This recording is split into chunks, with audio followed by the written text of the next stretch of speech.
We use these in our pre-service mathematics methods courses with those who are going for elementary and middle grade certification, and higher if necessary, but that's most of our population.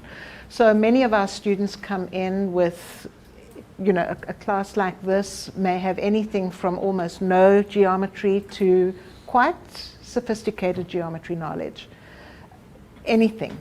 But what we have found is these activities are extremely engaging for all levels, and no one feels uncomfortable or left out. So this is going to be a highly interactive session. We want a lot of you out of your seats to come and help. And we just want to demonstrate one of the activities that we do, assuming that people come in with any level or no level of geometric understanding, and how quickly we can take it up to a reasonably abstract level in one lesson. Okay, so the most important thing that you need to know, because you'll be interacting with these things, is that each edge of each triangle has 3 ties. Okay, so they're very easy to connect together, and the way you do it is just with shoelace, the way you tie shoelaces, no knots. Okay, so just the normal, you can go quite tight, they're not going to break, and then the loopy thing. Okay, if you make knots, we're going to be unpicking for a few hours, but with loopies, you just pull the string and they come apart. So it's quite important to match up 3 on each edge so they're nice and secure. Okay, so I guess just like in any physical system, it takes a bit of work to organize and put together a structure, and it takes very little work to take it down and disorganize it, the whole entropy effect, if you will. So the way I like to start with this, and it's not at all intimidating to any student, is to just set them up on the floor. And we're going to talk about where you can go from this, but we're taking a particular trajectory that is one of many, and we'll show you where else we could have gone.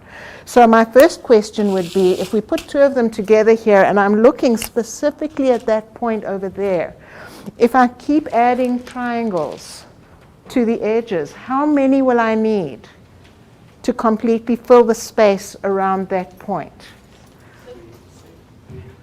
So there is some response. Some will say 4, some will say 5, some will say 6, and that's not a problem. We can put them together and create a figure. Let's have a nice color here. Okay.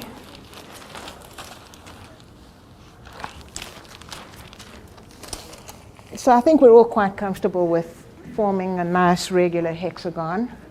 And again, for those who don't have the basic vocabulary, this is an opportunity to talk about what is it.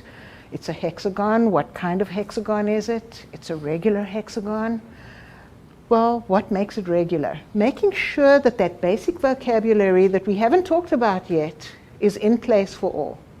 And they have built it so they're comfortable. So regular hexagon, all the sides have to be congruent, all the angles have to be congruent. That comes from the participation.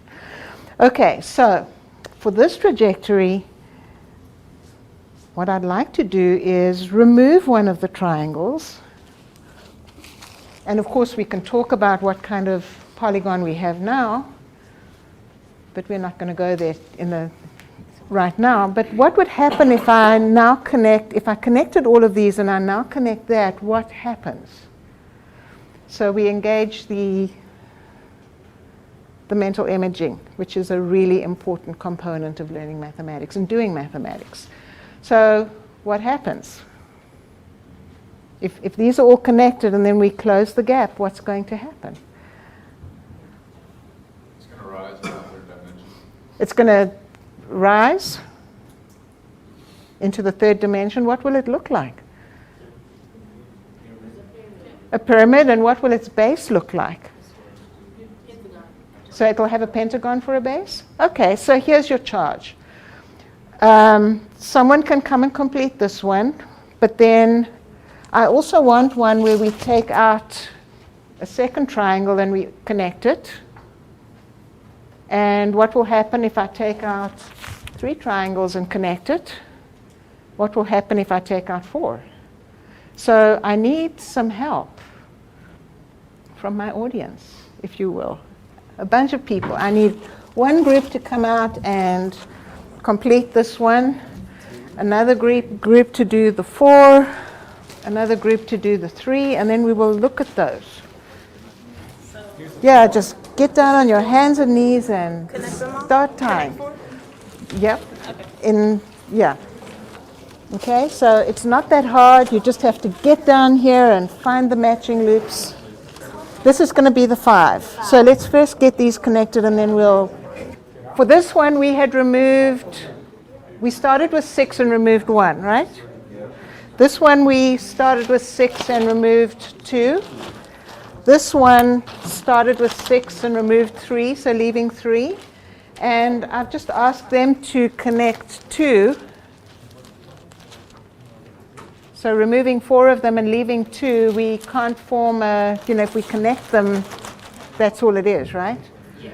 So sometimes people need to have the experience of why can't we keep on going? So this is all we can do. We okay with that? So one of the things we could go to is, I wonder how much space they occupy. I'm thinking of volume ideas, just to put that out there. So one of the trajectories might be, how do you find the volume of a pyramid? So it's got to do with the product of the base area and the height, right? So here we have the largest base area. Here we have the smallest base area. But we have